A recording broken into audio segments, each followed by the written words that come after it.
together with complete listings for all television and major satellite channels. Barry doing the salsa, a sight not to be missed. EastEnders is in half an hour.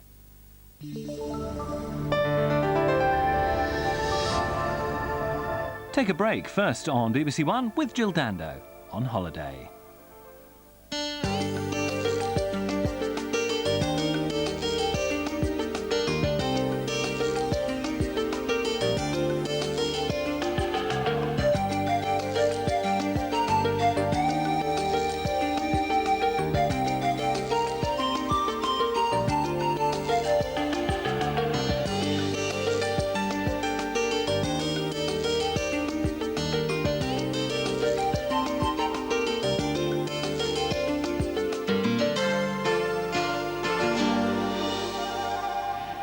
Hello, I've come to America's Great West. Now, many of us feel we know this part of the world. It's been the backdrop to countless films and photo shoots, but believe me, nothing beats having the chance to explore this wonderful territory as an independent traveller.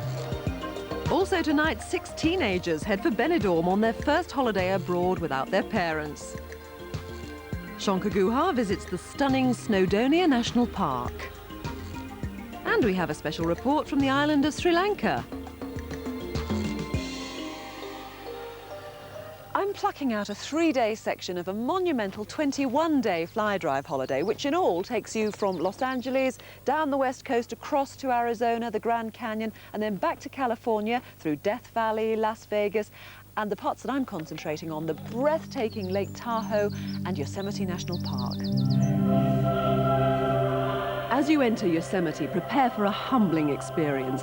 With landscapes of epic proportions, you are about to experience one of the most spectacular places on Earth.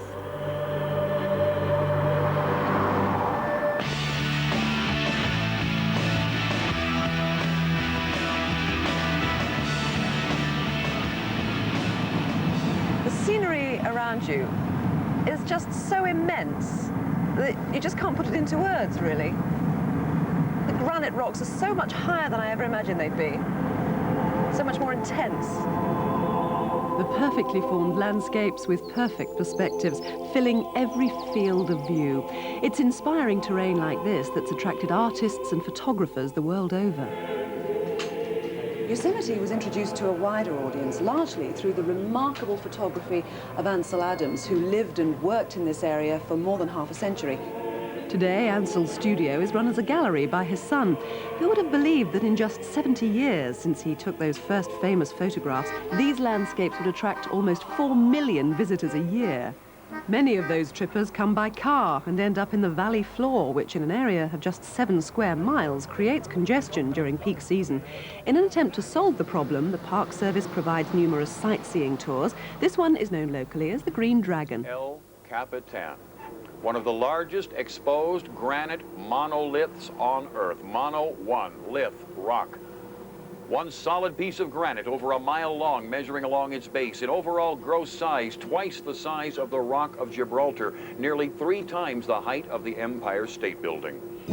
Only 3/5 of a mile straight up. Awesome. Thankfully, Yosemite is large enough for you to find your own space, over 1,000 square miles of it. It's great for families, and in fact a recent slogan proclaimed it's an ideal place to grow together. Bikes can be rented by the hour or for the day, and you're never more than a stone's throw from peace and tranquility. I cannot think of a more idyllic place to have lunch. But a word of warning, there are bears around here and they love the smell of food. So much so that tourists are warned not to keep food in their cars and leave them unattended, because even though the windows are drawn up tightly, the doors are locked, the bears will get at the food. Mark my words. This was just one example of the 20 bear break-ins that happen in Yosemite every week. This person left a chocolate bar in the car overnight. There are warning signs everywhere, but then again, it just doesn't happen to you, does it? Just look at this. Look, some tourists just do not heed the warnings. This van was stuffed full of food overnight. A bear came along, he smelt it, he was going to get a meal, and he whacked the window out with such strength and force he must have had. And he's hauled all the food out. Look, there's pasta, cornflakes. You can even see the claw marks on the cornflakes packet. He didn't take too kindly to the mustard. He left that behind, but it's an absolute mess inside of there. Poor tourists when they come back to it, that's all I can say. But more fool them. Don't worry for your own safety, though. The bears are only interested in food, not you. They're mostly nocturnal, and if you make enough noise, they'll run away, like me. Well, goodbye, Yosemite. I'm heading for Lake Tahoe now, which is roughly 200 miles in that direction. But although it doesn't look very far on the map, I'm allowing a good 5 hours because there'll be a couple of stops, and the roads are very much like this on the way. They're slow and they're rather winding. Arriving at Lake Tahoe is a strange affair, since unlike most lakes, which are situated at the foot of a valley, to get to this one you have to climb nearly 6,000 feet into the Sierra Mountains, making it one of the highest, deepest and coldest lakes in the world. Emerald Bay on the south shore is the only natural bay on the lake and is probably the most photographed spot. You know, the waters in the main lake are about 1,000 feet deep, and it's said that they're so clear in the bay here that you can actually see down about 85 feet.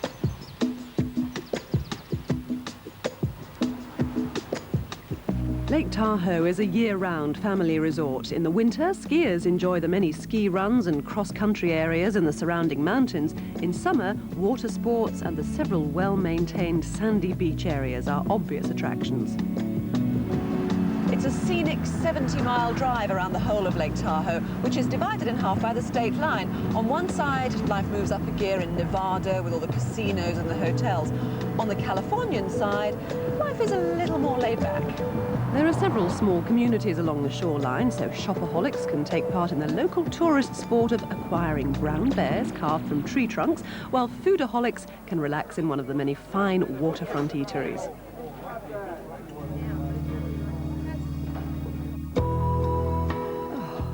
Will this idyllic escapism never end? Yeah, the water's definitely a lot more clear than a lot of other rivers that you'll see throughout California.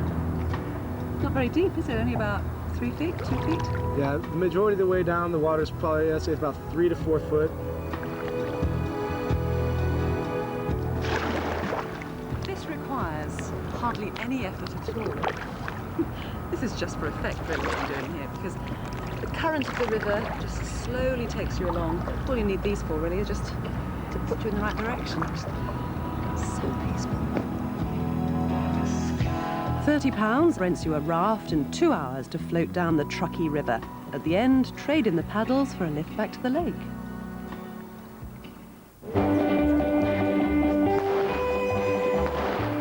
Hey now, don't get too relaxed there, partner. This is the Ponderosa Ranch, the lake's one concession to that all-American themed adventure. Ah, if you remember that theme tune, you will remember Bonanza, you know, that cult Western television series with the Cartwrights, Ben, Adam, Hoss and Little Joel. Well, this was the Ponderosa Ranch, and over the years, a whole Western theme park has developed around it. In fact, only the first series was filmed here, though that didn't stop those with an eye to making a quick buck from it. Love it or loathe it, it is well done, and definitely worth a visit. How's this for Calamity Jill? Dinner's ready! In June, that 21-night self-drive holiday costs £1,099 per person if you choose to stay in 3-star accommodation. That's on a room-only basis and includes scheduled flights. The car hire comes with basic insurance, but we do recommend you pay additional top-up insurance, which costs £18 per day. High heels, makeup, boyfriends, they're all important stages in any girl's growing up. So too is that first holiday without your parents. Now, you probably have a ball wherever you went, but if you're heading for what's reputedly known as the fun factory of Europe, well, good times are almost certainly guaranteed. We followed 6 very excited teenage girlfriends as they joined the throng heading for Benidorm. We'd booked our holiday last March, and after the longest 6 months ever, we couldn't believe we'd finally got here. No mums, no dads, just 6 friends out to have a really good time. That's me, Sean. Where are they? Look, we can put them together. Forget unpacking, we were far too excited. It was straight down to the beach for us. And umbrellas. Rita, do you want to sit in your umbrella? Yep, go on, just grab us. The first rule of sunbathing, find somewhere to pose. Next, make sure you get yourself some shade. And last but not least, get the best views. How do you think he is? I don't know. What do you reckon? 22, 24? 23. I'm proud. So I was more than happy to volunteer to take a closer look. Yeah, we've passed a couple of nights. She'd rather be with them than us, I tell you. Where are they from? I don't know. Bye. Very hot. Where are they from? From Wigan. Wigan. Where's that? But even with all those distractions, sunbathing got a bit too boring after a while.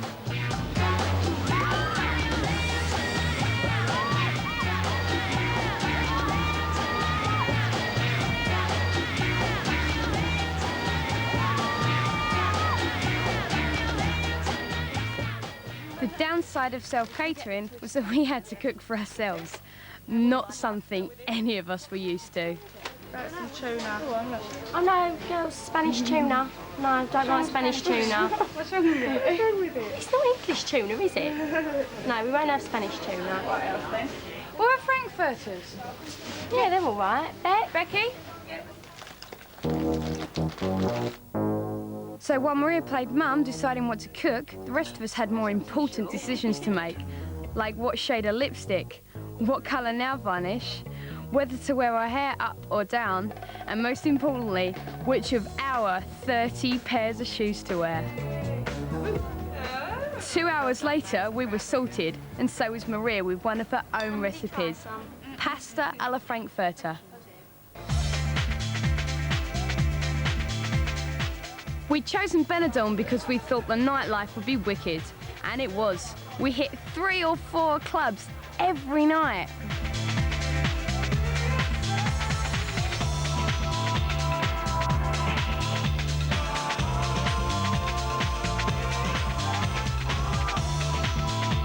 And of course, no evening was complete without a bop on the table.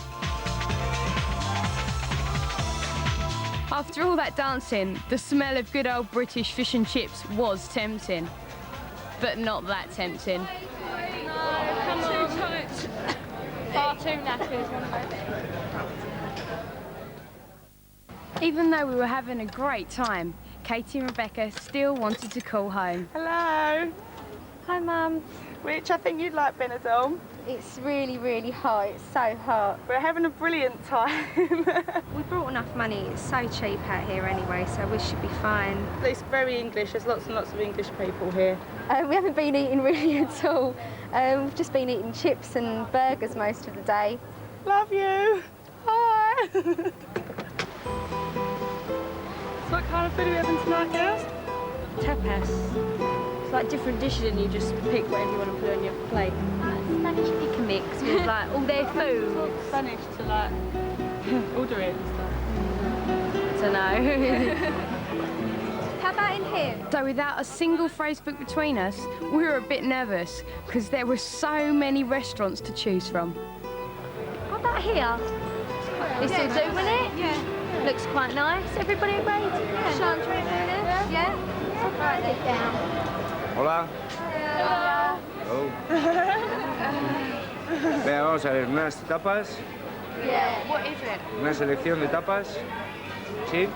Yeah. Venga, Confused? We were. venga. Thank you. Marcha. Oh, it's Those snails are going to stay there in that bowl. I'm not touching them. Chavalas, que no veis amor. And just when we thought it couldn't get any worse. Are they slugs? They're not. This one's a squirrel.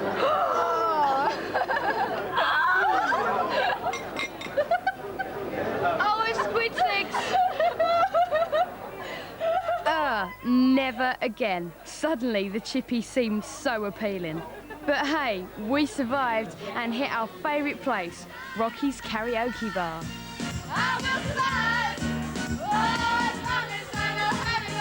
You can't knock a bunch of girls for trying, and we've already started saving for our holiday in Magaluf this year. If you'd like more information on Benidorm, contact the Spanish Tourist Office at 22 to 23 Manchester Square, London W1M 5AP. Most of the larger tour operators feature self-catering holidays in Benidorm, and a week this June will cost around £255 if there are 4 adults sharing.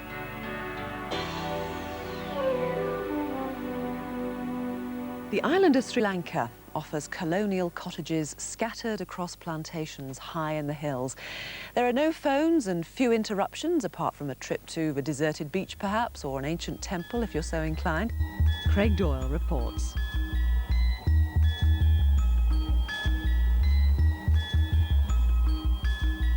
According to legend, India was once a beautiful woman's face. She shed a tear of joy which froze in midair as it fell from her cheek into the Indian Ocean.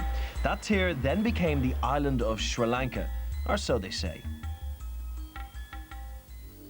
After a 14-hour flight and an overnight stop in the capital, Colombo, your tour begins high in the hilly centre of the island, near the striking rock fortress of Sigiriya, which rises sheer and mysterious before you.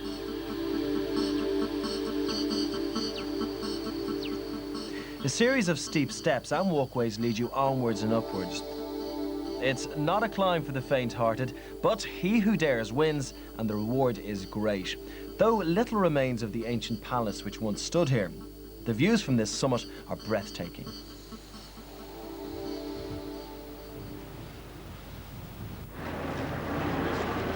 If you like exhaust fumes, thousands of people and enough sights and sounds to make your head spin, you'll love the ancient Sinhalese capital of Kandy.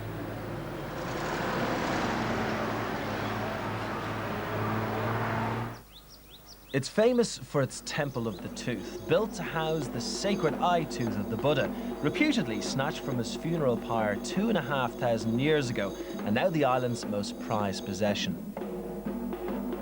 It's a place of pilgrimage for both local people and tourists, but you do need to respect Buddhist tradition and remove your shoes.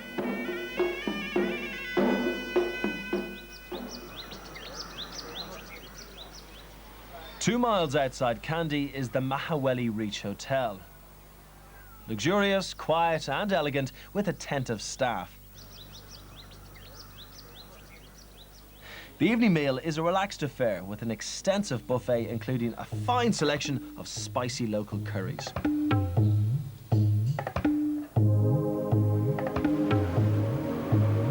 About an hour's drive brings you to the elephant orphanage at Pinarwella, set up by the government to save abandoned wild elephants. Visitors are welcome, and you can watch the elephants make their twice daily 300-yard trip down the road for a good old brush and scrub up.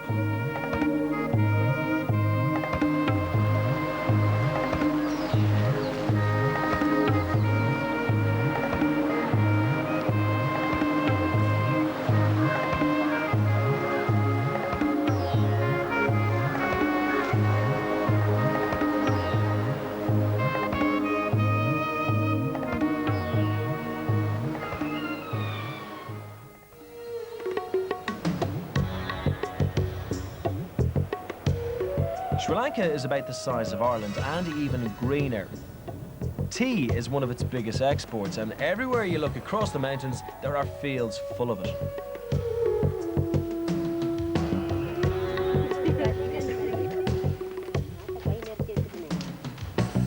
After independence in 1948 and nationalisation in the 1970s, the British planters left, but their old base of Norelia remains and still goes by the nickname of Little England. Hotels like the Grand and the Hill Club proudly display their colonial roots, with jacket and tie required for dinner and afternoon tea served on the lawn.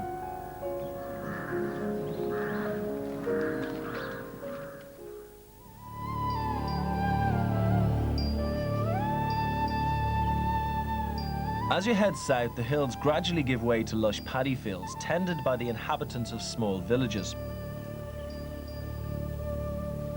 Life here moves at a slow pace, and in the tropical climate, rain showers are the order of the day. Sri Lanka has had its fair share of problems, and there are definite areas for tourists to avoid, like the north and the east. But elsewhere, you shouldn't have anything to worry about.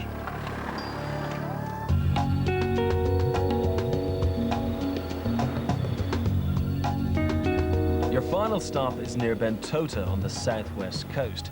This is your chance to unwind and relax. Though others still have their daily routine to attend to.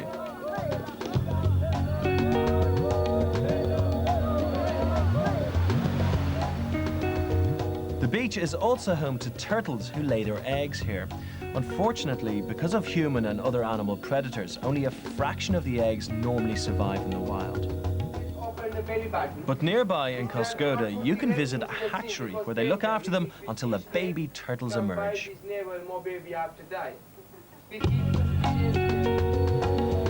Then, when they're old enough, they're released safely back into the Indian Ocean. One of the best times to visit Sri Lanka for the weather is September, when a 10-night tour will cost £875, staying in 4- to 5-star accommodation on a bed and breakfast basis. Scheduled flights, transfers and local guides throughout are also included. Details of all the holidays featured in tonight's programme can be found on CFAX page 618. Edward I recognised the beauty of Snowdonia, and the Oscar-winning Welshman Anthony Hopkins is convinced enough to pledge £1 million towards its preservation. Well, thankfully, the rest of us can enjoy the lakes, the valleys and the mountains of Britain's second largest national park for a little less than that. Shanga Guha marks the way.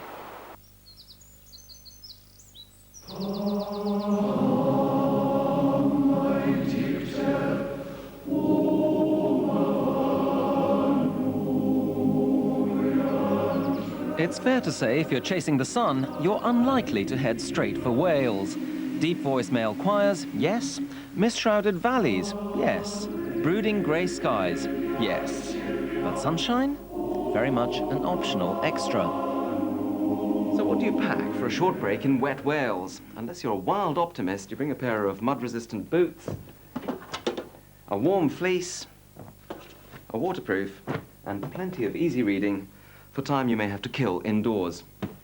I'm ready. But sometimes the weather gods conspire to confound even the best laid plans. Who knows? Might even need these. It's looking good. Clear blue skies, a perfect day for a ride on the world-famous Snowdon Mountain Railway. It goes right to the top of the highest mountain in Wales and England. And I'm told the view up there is thrilling. One that actually looks lower. Yeah. The other one. Right. The train's only fallen off the mountain once in its 100-year history, but the most dangerous thing you're likely to encounter now is a sheep. Train spotters will tell you that this is the only rack and pinion railway in Britain. And I'll tell you that it's the only way to travel if you want to save on blisters on the 3,500-foot ascent. Oh well, so much for the shades. If you've spent any time around here, you'll know that North Wales is one of the wettest and cloudiest parts of the UK. And what's more, the very cloudiest bit of it is right here on top of Mount Snowdon. You can start the train ride in brilliant sunshine under clear blue skies, but if it's not your lucky day, by the time you've climbed 3,500 feet, the mountain and everything around it has done a disappearing act. And all you'll be able to show the folks back home is what the view looks like inside a cloud. Rain or shine, the village of Portmeirion is a must-do. Known to millions as the home of the 60s TV classic, The Prisoner, it was conjured up by architect Clough Williams Ellis, whose grandson Robin now runs the resort. So, Robin, what was your grandfather thinking of when he came up with this place? Always wanted to demonstrate what he preached as a conservationist, that you could actually build and develop a naturally beautiful site without spoiling it, and that, in fact, you could enhance it in this little sort of miniature world of its own. It is as a world of its own that is most famous, isn't it? As the home of the prisoner. That's right, yes. Yeah. Yes. It's an integral part of the place's tradition by now. In fact, this is it, isn't it? That's right. This was number 6's This home. is where he lived, although the interiors were all done in studio, so as you can see, it's quite a small cottage. It's tiny. Yes, yes. So do you get lots of people kind of wandering around here going, I am not a number, I am a free man? We get a few of them.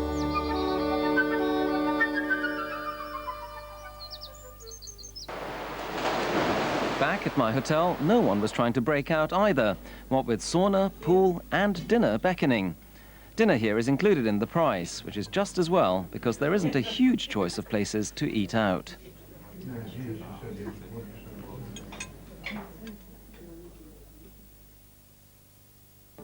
For those who refuse to be imprisoned in luxury, there's sightseeing in Carnarvon, 3 miles away. The castle was a symbol of English rule when it was built 700 years ago, famous more recently as the site of the investiture of the current Prince of Wales. A more proletarian version of Welsh history is on offer at the Slate Museum in Llanberis, at the foot of the giant Dinorwig quarry. And be warned, some of the exhibits are alive and armed. I get the feeling that it's going to break on me. Yeah. Really? It gives you a little warning. This one? This one won't break. There you go. Just simple when you know how.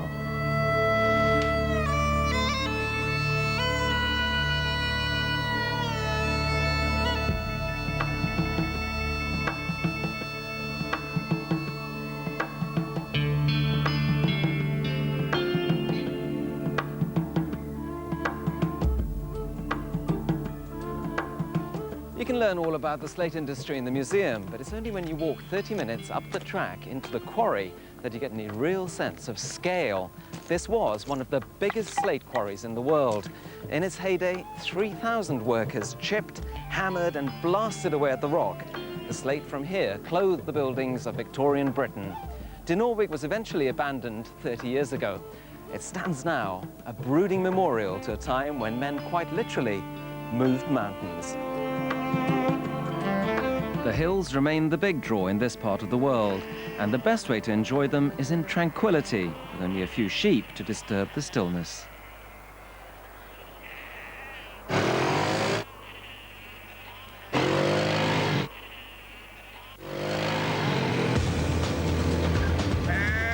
The hills were alive with the sound of bleating. But when hell's tourists roar into town, the woolly ones are reduced to a state of sheepish silence. We're so bare. Quad bikes are not perhaps the most grown-up way to enjoy a quiet day in the country, but a bucketful of adrenaline fun. No matter how much you think you've disturbed the sheep, they have a way of getting their own back.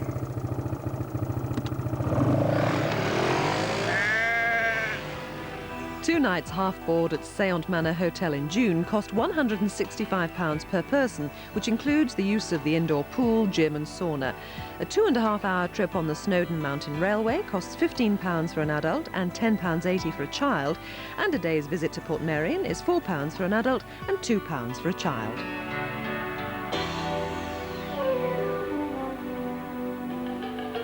I'll be back next Tuesday with Holiday. Tomorrow night, though, Craig Doyle will be bringing you more bargains in Holiday on a Shoestring. This week, I'm in Ipsos on Corfu, where you can play till dusk and party till dawn without breaking the bank.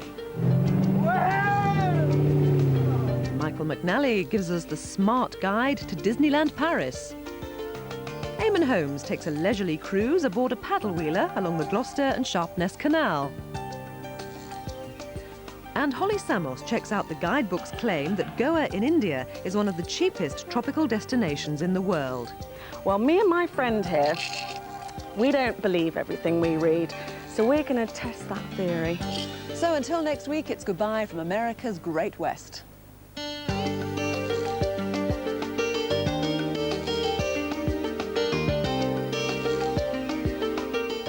The police are back in the square, and it's not Grant they're after for a change. EastEnders is next on BBC One.